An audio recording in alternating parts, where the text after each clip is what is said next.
Hi hello welcome friends. ఈ వీడియోలో వచ్చేసి question number 19. What is there in question number 19 క్వశ్చన్లో ఏముంది అని ముందర ఇది స్టాండర్డ్ కాస్టింగ్ చాప్టర్కి సంబంధించి రిలేటెడ్ క్వశ్చన్స్ డిస్కషన్ చేస్తున్నాం. సో స్టాండర్డ్ కాస్టింగ్లో 19th క్వశ్చన్. సో ఏం చేయాలి?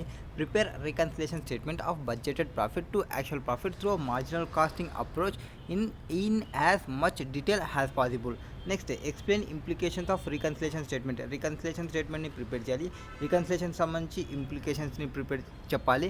అండ్ కస్టమర్ ఫీడ్బ్యాక్ని ఇచ్చేసి management is worried about customer feedback. Customers ఏవో ఫీడ్బ్యాక్స్ ఇచ్చినారు, వాటికి వరీ అవుతున్నారు, వాటికి ఇంప్రూవ్మెంట్ ఎట్లా చేసుకోవాలనేది చెప్పాలి. This is 3 questions. And what is we required తర్వాత what is there in question చూద్దాం. So establish in the year 1999 అంటే 1999లో ఎస్టాబ్లిష్మెంట్ చేసినారు. FF company is a pioneer of fast food in south It is delivery of true freshly affordable made to order sandwiches, burger and other meals in a friendly and relaxed environment. The popularity of the sandwich, burger etc. continued to grow over the decades, but one thing remained the same, and that what its core values and principles. Always provide exceptional services to valued guests. So వాళ్ళు guest ఎవరైతే ఉంటారో వాళ్ళంతా వాల్యూకి తీసుకుంటూ ఉంటారో. Provide high quality menu items at price every one and affordable and enjoy. So ఈ company యొక్క ఏమేమంటే affordable ప్రైస్లో అందరూ ఎంజాయ్ లాగా ప్రొవైడ్ చేసేయాలి వాళ్ళ యొక్క ఐటమ్స్ అని వాళ్ళు అనుకుంటున్నారు. Next keeping operating cost low, ensure have great systems in place and never stopping improving. It provides comfortable place for people to unwind over interesting conversation from the beginning. It continues to grow. It is guided by passion, by delighting customers, by serving fresh delicious food right in front of customers. The performance report. So 18-19కి సంబంధించిన performance రిపోర్ట్ని provide చేసినారు. What presented at the management committee meetings as follow. So ఏమేమి provide చేసినారు? Sales contribution provide చేసినారు. Number of burgers ఎంత ఉన్నాయి, budgeted ఎంత ఉంది, యాక్చువల్ ఎంత ఉంది. నెక్స్ట్ సేల్స్ని ప్రొవైడ్ చేసినారు, వేరియబుల్ కాస్ట్ని ప్రొవైడ్ చేసినారు, ఫిక్స్డ్ కాస్ట్ని ప్రొవైడ్ చేసినారు అండ్ ప్రాఫిట్ని ప్రొవైడ్ చేసినారు. ఓకే, ఇది బడ్జెటెడ్, ఇది యాక్చువల్ అండ్ ఇది వేరియన్స్ వచ్చింది. ఇంత వేరియన్స్ వచ్చింది. ఇది ఏ దానికి సంబంధించి? బర్గర్ సెగ్మెంట్కి సంబంధించి. వీళ్ళకి ఎన్ని సెగ్మెంట్స్ ఉన్నాయి? 2 సెగ్మెంట్స్ ఉన్నాయి. ఒకటి బర్గర్ కోటి, ఇంకోటి శాండ్విచ్కి సంబంధించి అని చెప్పినారు. సో ఇక్కడ చెప్పినది అదే కదా, ఒకటి బర్గర్ అండ్ శాండ్విచ్కి సంబంధించి మెయింటైన్ చేస్తున్నారు. సో మనకి బర్గర్కి సంబంధించిన ఇన్ఫర్మేషన్ని ప్రొవైడ్ చేస్తున్నారు. The management accountant of FF believe that size of fast food market deriving the budgeted number of burgers to be sold is overestimated. So fast ఫుడ్లో marketing ఏవైతే వచ్చేస్తున్నామో budgeted number of burgers అనేది overestimate అయినవి. ఈ has computed the value of the sales, volume contribution, planning variance 26,602. Planning variance ఇది మనకి రెగ్యులర్గా వేరియన్సెస్లో 2 వేరియన్సెస్ ఉంటాయి. ఒకటి ప్లానింగ్ వేరియన్స్, ఒకటి operating variance. So planning variance ఇక్కడ ప్రొవైడ్ చేసేసినాడు. ఎంత? 26,062.50. అది అడ్వర్స్లో ఉందంట వాల్యూమ్ కంట్రిబ్యూషన్ అనేది. మనం ఆపరేషన్ మనం క్యాలిక్యులేషన్ చేద్దాము. సో ఇక్కడ నుంచి మనం కావాలనుకుంటే మనకి యాక్చువల్ ఎంత ప్రొడక్షన్ ఉందనేది తెలిసిపోతుంది. దీనివల్ల అడ్వర్స్ మనకి ఇది ఈక్వల్ టు ఉన్న ఆన్సర్ని ప్రొవైడ్ చేసినారు కాబట్టి. Next further the report also included customer feedback and majority of comments were regarding delay in services. So ఎక్కువ ఫీడ్బ్యాక్స్ ఏమొచ్చినాయి? డిలే అవుతుంది సర్వీస్లో అనేది ఎక్కువ ఫీడ్బ్యాక్స్ వచ్చినాయి. One of the feedback was as follow. I order 2 burgers at 2:10 PM. After half an hour, 30 minutes of waiting, I called the waiter and asked him what happened. He told me that he will check with kitchen. I got the order after 45 minutes of waiting. This case is not good in delivery time. The budgeted data shown in the table is based on the assumption that market size would be 4 lakh units. So మనం బడ్జెట్కి వేసుకునేది 4 lakh units. So assumption total market యొక్క size assumption ఎంత ఉంది? 4 lakhs ఉంది. అంటే 2 lakhs divided by 4 lakhs వేసుకుంటే ఎంత అవుతుంది? 50% ఉంది. So 50% will be the case.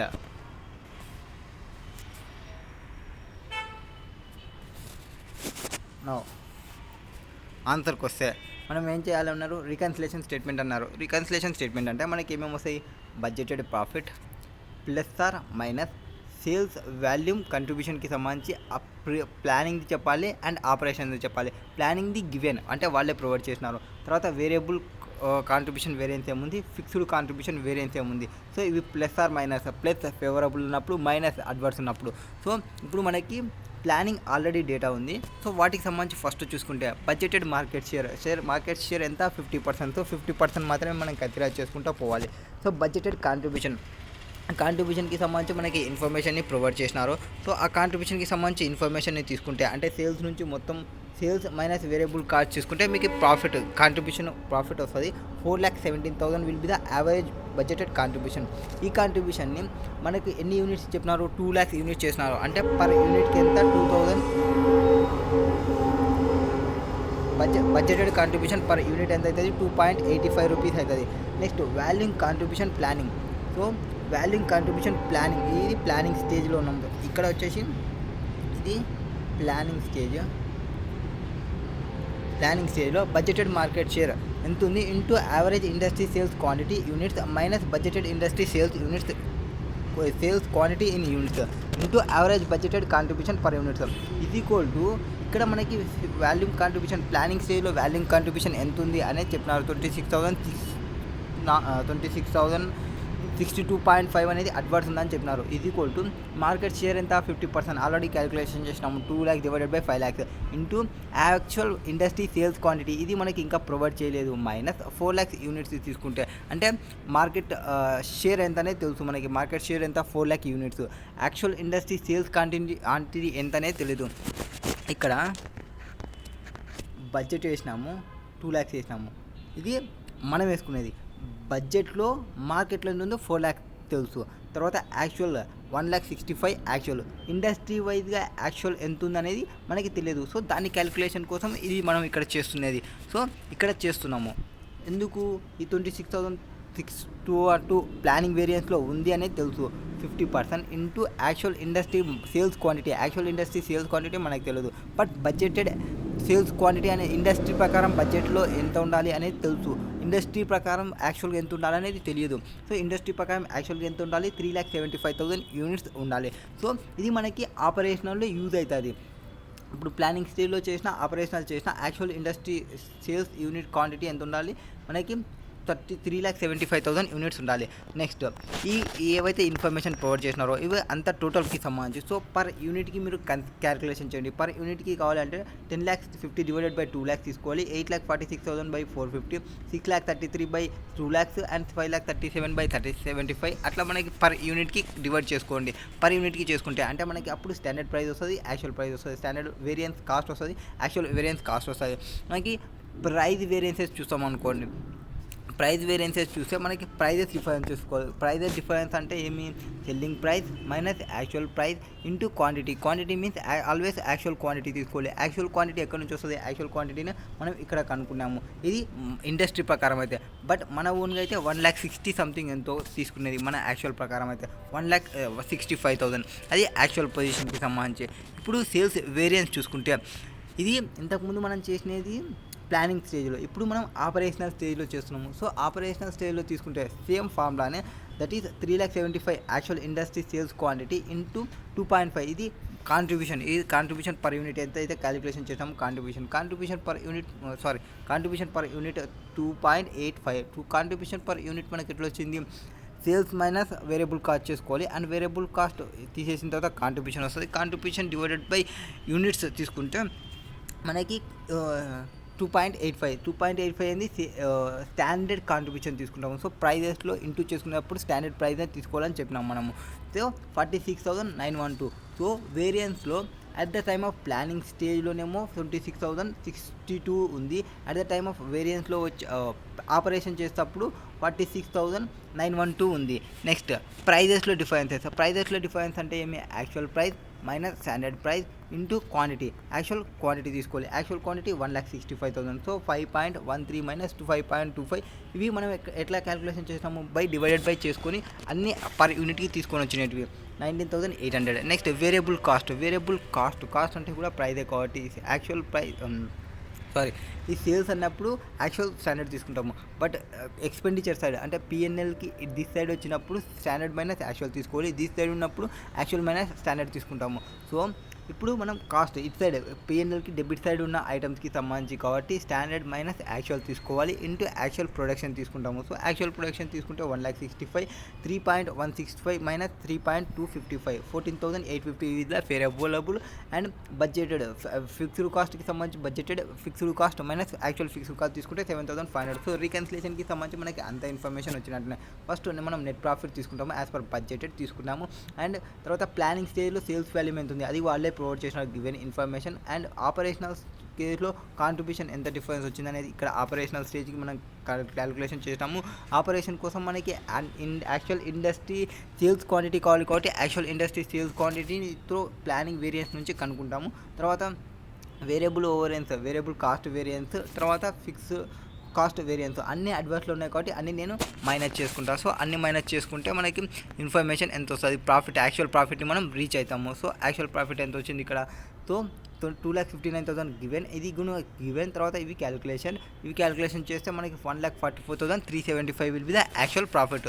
తర్వాత మనకి అక్కడ కొన్ని ప్రాబ్లమ్స్ ఉన్నాయి ఆ ప్రాబ్లమ్స్కి సంబంధించి రికన్సిలేషన్ ఇంప్లికేషన్ చేయమన్నారు. సో ఇంప్లికేషన్ చేసుకుంటా పోతే first in revised statement the sales volume variance has been detailed by way of two variances. So sales వాల్యూమ్ని మనం ఏం చేసినామంటే ఇక్కడ సేల్స్ వాల్యూమ్ని ప్లానింగ్ వేరియన్స్కి అండ్ ఆపరేషనల్ వేరియన్స్కి క్యాలిక్యులేషన్ చేసినాము. So that is planning variance and operational variance.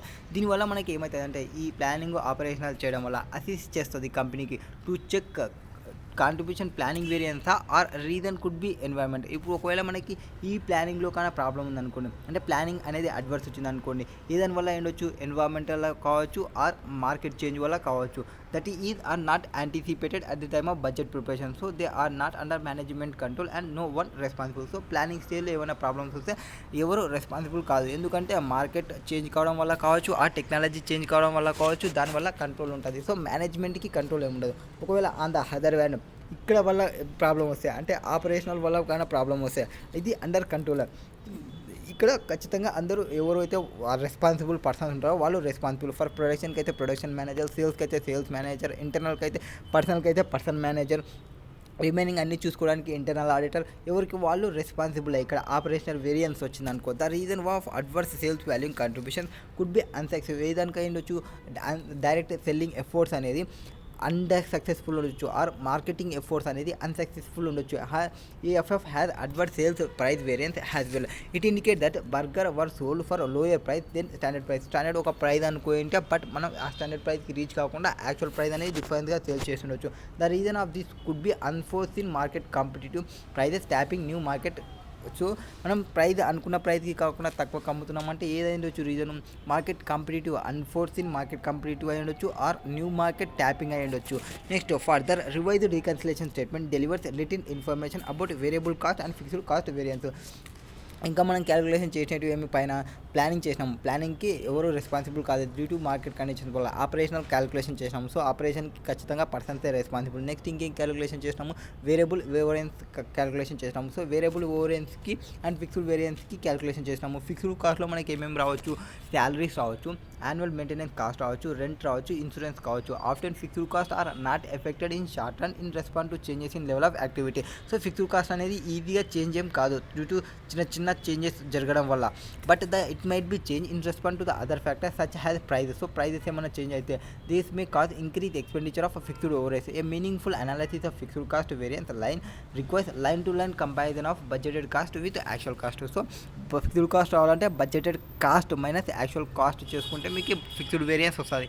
ఇంకోటి మనం క్యాలిక్యులేషన్ చేసేది వేరియబుల్ కాస్ట్కి సంబంధించి variable cost of large individual different items such as vegetable, gas, indirect labor or regular maintenance cost etc. Control of variable cost also requires line by line analysis of each individual item. So adverse variable cost లో adverse ఏదైతే వచ్చిందో simply reveal that FF incurred more variable cost than expected. So మనం అనుకున్న దానికంటే ఎక్కువ ఇంకా అయినప్పుడే మనకి అడ్వర్స్ అనేది వస్తుంది. So however it is necessary to take in to consideration the causes of this adverse variance which beyond control management. For instance unusual price hike in vegetable in case of unseasonal rainfall.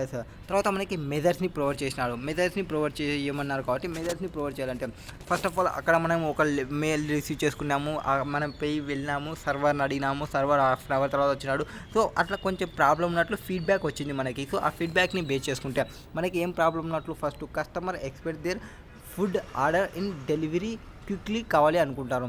For customers' feedback in the expectation, it is evident that FF has a problem in food delivery due to which customer goes unsatisfied. So customers అంతా unsatisfied అవుతున్నారు. ఎందుకు half an hour వచ్చి కూర్చున్నా కూడా ఎవరు పట్టించుకోవడం లేదు. Half an hour తర్వాత అడిగితే వాళ్ళు వచ్చి చెక్ చేస్తామని చెప్పినారు క్వశ్చన్లో. దట్ ఈస్ అన్సాటిస్ఫైడ్ కస్టమర్ అయినా అంటే ఎప్పుడైతే కస్టమర్ సాటిస్ఫాక్షన్ కాకుండా కస్టమర్స్ వెళ్ళిపోవడానికి ఛాన్సెస్ ఉంటాయి. The reason of late delivery, reason ఏమైనా లేట్ డెలివరీకి non availability of raw materials or employees not working properly. So reason ఏమైండొచ్చు అంటే ఒకటి రా మెటీరియల్ టైంకి రాకపోవచ్చు, ఆర్ ఎంప్లాయీస్ ప్రాపర్గా వర్క్ చేయకపోవచ్చు. ఎంప్లాయీస్ ప్రాపర్గా వర్క్ చేయకపోవడానికి గల రీజన్స్ ఏమయ్యొచ్చు, వాళ్ళు జాబ్ డిస్సాటిస్ఫాక్షన్ ఉండొచ్చు, or working in the improper కండిషన్లో వర్క్ చేసి ఉండొచ్చు, ఆర్ వాళ్ళకి లో శాలరీ ఉండొచ్చు, ఆర్ వాళ్ళకి రివార్డ్స్ అనేది లేకపోయి ఉండొచ్చు ఓవర్ టైంలో. That is the cases. ఇవన్నీ కేసెస్ అయి ఉండొచ్చు. Next in order to reduce delivery time raw material should be made available in stock based daily requirements. So దీనికోసంని తగ్గించడానికి డెలివరీ టైంని తగ్గియండి. అంటే మనకి రా మెటీరియల్ ఇప్పుడు 1 మంత్కి ఆర్ మనం 6 మంత్కి అట్లా తీసుకుంటున్నాం అనుకోండి, 15 డేస్కి ఆర్ 1 వీక్కి అట్లా తీసుకోండి. డెలివరీ టైంని తగ్గండి. నెక్స్ట్ రా మెటీరియల్ని అవైలబుల్ చేయండి. ఎవరికప్పుడు డైలీ రిక్వైర్మెంట్స్ ఎంత కావాలో అంత పెట్టండి. Next FF follow quantitative approach to inventory problem which lay down clear guidelines that when to read order or alert management in exceptional situations. So order చేసేది కానీ మేనేజ్మెంట్ చెప్పేది కానీ ఓన్లీ కొన్ని ఎక్సెప్షనల్ సిచ్యువేషన్లో మాత్రమే చెప్పాలి. మిగతా టైంలో అందరికీ అవైలబుల్లో ఉండాలి రా మెటీరియల్ అనేది. In addition that FF must also address issues related to employee and involve them in loop. FF could improve the employee satisfaction. So ఇంకొక ప్రాబ్లం ఏమి employee satisfaction. So employee satisfaction ఉండాలి. వాళ్ళకి proper working కండిషన్ని provide చేయాలి, వాళ్ళకి better పేని provide చేయాలి, వాళ్ళకి proper ట్రైనింగ్ని provide చేయాలి, వాళ్ళకి గ్రోత్ ఆపర్చునిటీస్ని చూపించాలి. More over it is important that customers could be informed about approximate delivery time. So మనకి డెలివరీ టైంని ప్రొవైడ్ చేయాలి. అప్రాక్సిమేట్ ఇంత టైంకి మీకు రావచ్చు అని చెప్పాలి. And they will reduce customers anxiety. అంటే మనం ఒక షెడ్యూల్ని ప్రొవైడ్ చేసినాం అనుకోండి, మీకు ఇక్కడ రీచ్ అయింది, ఇక్కడ రీచ్ అయింది, ఇక్కడ రీచ్ అయింది అంటే వాళ్ళు కస్టమర్స్ అనేవాళ్ళు యాంగ్జైటీ ఫీల్ కావాలి. And proactively reduce their any complaints over long wait for delivery of food. So food ఎక్కడ ఆగింది, ఏ దానివల్ల ఆగింది అనేది ఎప్పటికప్పుడు వాళ్ళకి తెలుస్తుంది. అంటే వాళ్ళు కొంచెం సాటిస్ఫాక్షన్ అండ్ కామ్గా ఉంటారు. Unexpectedly delay occurs. It is important to communicate with customers. ఒకవేళ అన్ఎక్స్పెక్టెడ్ డిలే అయిందనుకోని కస్టమర్స్కి చెప్పి అండ్ అపాలజీస్ని తీసుకోవాలి for the delays and inform them about new approximate delivery time along with valid reasons. So ఒకవేళ late అవుతుందంటే ఒక 1 day అవుతుందా, 1 week అవుతుందా, due to enforced reasons అయి ఉంటే ఏ రీజన్ వల్ల అయ్యొచ్చు and apology sorry sir we are tried our level best అని ఏదో ఒకటి చెప్పాలి. Next in addition to this FF can also introduce RS install or electronic board displaying ticket numbers or self serve kiosk allowing customers to roam around order in advance to they and long waiting time. So avoid చేయడానికి long waiting టైంని avoid చేయడానికి token నెంబర్స్ని display చేయడము, ఆ పర్సన్స్ని పిలిచడం అట్లా చేసుకుంటూ పోవాలి. That is the cases. Next question ఇవన్నీ కంప్లీట్ చేసినాము. 20 కంప్లీట్ చేసినాము, 21 కంప్లీట్ చేసినాము, 22, 23 కంప్లీట్ చేసినాము. వావ్ మనం ఫాస్ట్లోనే ఉన్నామే. క్వశ్చన్ నెంబర్ ఇది ఏదో ఉన్నట్టుంది, ఇంకా చెప్పినాము. నెక్స్ట్ ROC ఇది కనుక్కున్నాము. Calculated. Now question number 23 okay. Question number 23 yes. Question number 23 what is there కుందరా వాట్ ఈజ్ రిక్వైర్డ్ అనేది చూద్దాం. రిక్వైర్డ్ ఇచ్చినాడా? రిక్వైర్డ్ లాస్ట్లో అయితే ఏం ప్రొవైడ్ చేయలేదు. ఇది study material and MTP May 2019 question. Okay ఎప్పుడైతే మనం ఎట్లా తిరిగి చేయాల్సిందే, మనకి తప్పదు. So question number 23. First, beta control. BC is global leader in manufacturing of commercial building control systems with over 250 distributors. So company ఉంది ఒక BC కంపెనీ, దానికి 250 డిస్ట్రిబ్యూటర్స్ ఉన్నాయి అండ్ 1000 ఇన్స్టాలేషన్స్ ఉన్నాయి. మోర్ దెన్ 150 కంట్రీస్లో అది వర్క్ చేస్తుంది. Control system involves air condition system, facility management, energy and water management, access control and security controls etcetera. So ఏమేమి ఉన్నాయి, ఫెసిలిటీస్ని ప్రొవైడ్ చేసినారు. Okay next AB manufacturing is done in at number of factory sites where some products are easy or largely produced and long-term life while other produce are integrated and have short life due to changing technologies. So కొన్నిటికేమో చాలా ఈజీగా చేస్తుంది, కొన్నిటికేమో లార్జ్గా చేస్తుంది, కొన్ని ఏమో short టైంలో అయిపోతాయి due to technology changes వల్ల. A BC mission statement is to keep you ahead through control system that improves productivity and save energy. A newly appointed CEO is anxieted about declining in share price. So share price decline అవుతుంటే CEO ఏం చేస్తున్నాడు, యాంగ్జైటీగా feel అవుతున్నాడు. Of BC in the last 2 years he identified that the business has grown through acquisition and senior management have focused on making corporate deals but not on making control systems. She announced that BC's focus must be optimization and upgradation of its value generation rather than just getting bigger through acquisitions. Assuming yourself as a performance management expert of BC, the CEO has asked you to add her in her improvement programs. Firstly, she wants you view on the use of EVA as a key performance metric. So once you view use EVA అంటే ఆమె ఏం చేసిందంటే ఒక ఈవీఏని produce చేసిందంటే ఆ ఈవీఏని మీరు first చూడండి అని చెప్తుంది. Next you are given current EVA competition annexure 1లో. సో ఇది ఒక అనెక్సర్ 1 ఈవీఏని ప్రొవైడ్ చేస్తున్నారు. But they are some suspicions about whether the assistants which has done this work is sufficiently well trained about this method, so she requires you to examine the accuracy and assumptions forming part of calculations. Write a report to the CEO to evaluate usefulness of EVA as performance measure and accuracy of calculation done by assistant part of assumptions taken away. So ఇక్కడ provide చేసిన calculation కరెక్టా కదా, assumptions కరెక్టా కదా అనేది మనం చెప్పాలి. Okay, NOPAT మనకి ఈవీఏ కావాలంటే EVA electronic value added method. EVA అంటే ఏమి, నో ప్యాట్ మైనస్ వ్యాక్ into capital employed.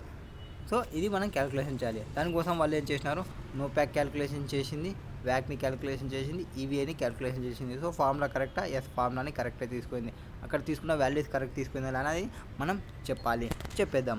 That is ఫస్ట్ది ఆపరేటింగ్ ప్రాఫిట్స్ 1102. సో ప్రాఫిట్స్ మనం ఏం చేంజ్ చేయాల్సినది ఏముండదు. యాడ్ నాన్ క్యాష్ ఎక్స్పెన్సెస్ని యాడ్ చేసినాము. సో ఆపరేటింగ్ ప్రాఫిట్కి నాన్ క్యాష్ ఎక్స్పెండిచర్ని యాడ్ చేయాలి, యాడ్ చేసినారు. So non cash expenditure marketing ఎక్స్పెండిచర్కి సంబంధించి నోట్ నెంబర్ 7 చూడాలంట. ఓకే 7 చూద్దాము. నెక్స్ట్ ట్యాక్స్ రెడ్యూస్ చేయాలి 269.6, ఇది నోట్ నెంబర్ 9 చూడాలి. And loss of tax relief on interest 48.96, so 860.64. ఇక్కడ వాల్యూస్ కరెక్ట్ చేసి ఉంటే అంత కరెక్ట్. సో దానికోసం మనం note number 7 and note number 9 చూస్తే సరిపోద్ది. Next from the statement financial position 4,802 that is not number 10 నుంచి తీసుకుపోయిందంట. ఓకే, మార్కెట్ ఎక్స్పెండిచర్ క్యాపిటలైజ్ చేసినారు 46.2 అంటే ఇది 7 నోట్ నెంబర్ 7. సో 46.2 కరెక్టే. ఇది అయితే ఇది ఓపెనింగ్ కరెక్ట్ తీసుకుంటే ఓకే, ఓపెనింగ్ తీసుకోకుంటే రాంగ్ అవుతుంది. ఇక్కడ నోట్ నెంబర్ 9 ఓకే అంటే ఈ నోట్లోనే ఒకవేళ చేంజ్ ఉంటే చేంజ్ వస్తుంది. వ్యాక్ ఫామ్లో ఏం చేసిన 1/2 into 15%, okay divide plus 1/2 into 7.8. But ఇక్కడ ట్యాక్స్ రెడ్యూస్ చేయలేదు, 1 - ట్యాక్స్ రావాలి. ఒకవేళ 1 - ట్యాక్స్ వచ్చి లేకుంటే రాంగ్ అవుతుంది. 11.4 వచ్చింది. So formula NOPAT formula అనేది కరెక్టే. Next the assumptions will be notes. Debt equity ratio 1:1, అందుకే 1/2 తీసుకున్నాము. Cost of equity will be 15% తీసుకున్నాము. డెట్ ఆఫ్ ఈక్విటీ వచ్చేసి ఇది 7.8, ఇది ప్రీ ట్యాక్స్కు. బట్ 1 - ట్యాక్స్ తీసుకోవాలి, మనకి పోస్ట్ ట్యాక్స్ క్యాలిక్యులేషన్ చేయాలి కాబట్టి. సో 1 - ట్యాక్స్ తీసుకుంటే సరిపోతుంది. 1 - ట్యాక్స్ రేట్ వచ్చేసి 30% అంటే 70% తీసుకోవాలి. Next interest charges in the period was 163.2. Okay, in current fiscal year BC spends 80 lakhs in training and development by leveraging the latest digital technologies including virtual classroom to deliver high relevant training to staff at the point of needs. So I think వీటిని consider చేయలేనట్టుంది. Next note number 7 and note number 10ని చూడమన్నారు. Note number 10 ప్రకారం opening వచ్చేసి 4564 ఉంది, వాళ్ళేమో 4802 ఏమో తీసుకున్నట్టున్నారు ఆయమ. So 480 తీసుకోవడం అనేది రాంగ్. ఓపెనింగ్ తీసుకోవాలి అండ్ ఓపెనింగ్కి ఈ మార్కెట్ ఎక్స్పెండిచర్ని యాడ్ చేసుకోవాలి. Next total R&D spending was 220 lakhs during the year for in depth of TCP/IP protocols. The TCP/IP based product not launched at. Okay, tax పేడ్ ఎంత 260 బట్ అకౌంట్ వచ్చేసి 269.63 తీసుకున్నారు. So వాళ్ళు ఇష్టం వచ్చినట్లు తీసుకుంటే కాదు, ఇక్కడ 260నే తీసుకోవాలి, 269.6 కాదు. సో 260 తీసుకుంటే కరెక్ట్ అవుతుంది. నెక్స్ట్ ఇప్పుడు మనం ఆన్సర్ని ప్రొవైడ్ చేయాలి, రిపోర్ట్ చేయాలి. ఎవరికి report to CEO beta control from performance management expert. మీరెవరు పర్ఫార్మెన్స్ మేనేజ్మెంట్ ఎక్స్పర్ట్. దానికి ముందర మనం ఈ మ్యాటర్ రాయాలంటే మనకి EVA రావాలి. EVA అంటే ఈ క్యాలిక్యులేషన్కి ఏమేమి చేయాలని ఇక్కడ ప్రొవైడ్ చేస్తారు. సో EVAని ఫస్ట్ మనం క్యాలిక్యులేషన్ చేస్తాము. యాజ్ ఇట్ ఈజ్గా ఆపరేటింగ్ ప్రాఫిట్ తీసుకుంటాను. ఆపరేటింగ్ ప్రాఫిట్లో ఈ రెండు ఎక్స్పెండిచర్ని వాళ్ళు యాడ్ చేయలేదు, ఏవి training development expenditure and R&D expenditure add చేయలేదు కాబట్టి నేను యాడ్ చేసుకుంటాను. సో టోటల్ ఎక్స్పెండిచర్ని నేను యాడ్ చేసుకుంటాను. ఇవన్నీ నాన్ క్యాష్ ఎక్స్పెండిచర్. నెక్స్ట్ ట్యాక్స్కి సంబంధించి అమ్మ తీసుకున్న అమౌంట్ అనేది 260 పాయింట్ సంథింగ్ ఎంతో తీసుకుంది. యాక్చువల్గా తీసుకునేది ట్యాక్స్ పే చేసినది 260 కాబట్టి 260 తీసుకుంటా. లాస్ రిలీఫ్ ఆన్ ఇంట్రెస్ట్ వచ్చేసి 48.96 తీసుకోవాలి. Net profit after PAT NOPAT వచ్చేసి 970.24 వస్తుంది. Next capital employed, opening capital employed తీసుకోవాలి ఫైనాన్షియల్ పొజిషన్ నుంచి. దానికి మార్కెట్ క్యాపిటల్ ఎక్స్పెండిచర్ క్యాపిటలైజ్ చేసినది యాడ్ చేసుకుంటాను అండ్ 460.2 వస్తుంది. నెక్స్ట్ ఇక్కడ వ్యాక్లో ఆఫ్ అంటే 1:1 రేషియో కాబట్టి ఆఫ్ తీసుకుంటాము, 15% తీసుకుంటాము. ఇంటూ 1/2 ఆఫ్ ఉన్న అది కూడా 7.8 ఇంటూ 70% తీసుకోవాలి. ఎందుకంటే 1 మైనస్ ట్యాక్స్, ప్రీ ట్యాక్స్ తీసుకోము డెబెంచర్స్కి, పోస్ట్ ట్యాక్స్ తీసుకుంటాము. సో 10.23 అవుతుంది. 10.23 తీసుకుంటే ఇప్పుడు మనకి నో ప్యాడ్ వచ్చేసి 970.24 అండ్ వ్యాక్ వచ్చేసి 10.23 అండ్ క్యాపిటల్ ఎంప్లాయిడ్ వచ్చేసి 460.2. So 498.62. The recomputed EVA has increased 307.95 to 498.62, which shows positive position of BC as it is add up to the shareholders wealth. So క్వశ్చన్లో ఇచ్చినదేమో 307, మనకు వచ్చినదేమో 498. సో ఇంక్రీజ్ అయింది.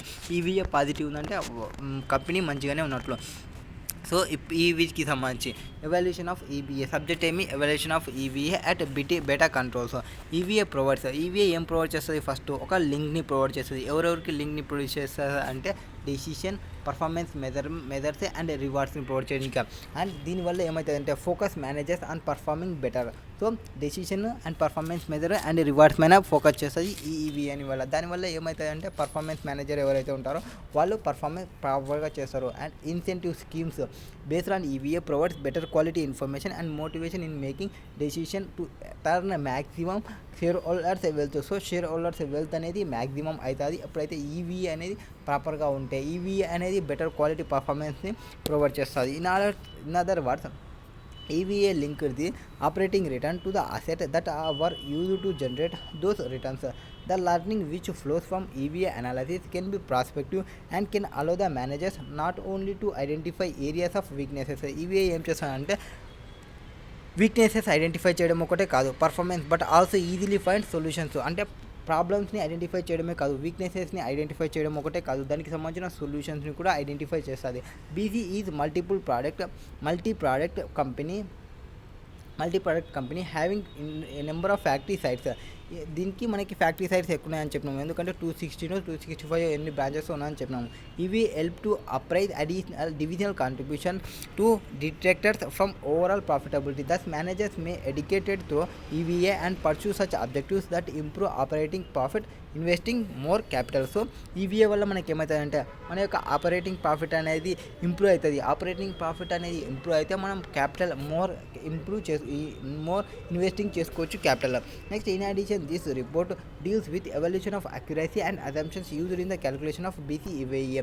So వీటికి సంబంధించి accuracy అంటే ఎవాల్యుయేషన్ చేసినప్పుడు అక్యురసీ అండ్ అజంప్షన్స్ ఏవి తీసుకున్నామని చూసాము. మెనీ ఎర్రర్స్ వాళ్ళు ప్రజెంట్ చేసినారు. మెనీ ఎర్రర్స్లో ఏవేవి ఉన్నాయంటే revised calculation of first non-cash expenditure correctly added back to the profit as their expenses which do not affect the cash flow of given period. So market ఎక్స్పెండిచర్లో ఒక రెండు market ఎక్స్పెండిచర్ని non cash ఎక్స్పెండిచర్ని add చేయలేదు. ఏవి టెక్నాలజీకి సంబంధించి ఒకటి, R&Dకి సంబంధించి ఒకటి, వాటిని మేము యాడ్ బ్యాక్ చేసుకున్నాము. Next addition back to market expenditure is also correct of spending contribution to future value creation. So further same reason prior year spending is also added to the capital employed. So capital employed కి సంబంధించి addition చేసినాము. Next training and development expenditure should be capitalised. Training and development expenses have been treated has expenses in the income statement. They should be added back to the profit and added to the capital employed at the end of the year. Next, research and development R&D expenses should be treated as marketing expenditure for long period.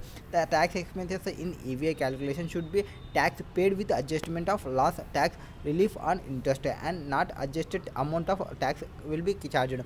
So మనం tax ఎంత pay చేసినామో ఆ అమౌంట్ని add back చేసుకోవాలి. Next the VAT is incorrect because it has considered post tax. దాన్ని మనం consider చేసినది post tax cost of డెట్ని కన్సిడర్ చేయాలి, వాళ్ళు ప్రీ ట్యాక్స్ని కన్సిడర్ చేసినారు. Generally company takes at least a year to earn return on investment. Thus capital employed figures should be based on beginning numbers. ఓపెనింగ్ని cancel తీసుకొని ఓపెనింగ్కి అడ్జస్ట్మెంట్ తీసుకోవాలి, డైరెక్ట్ క్లోజింగ్ని తీసుకోకూడదు. That is the case. ఇది question. Next case scenario next వీడియోలో చూద్దాం.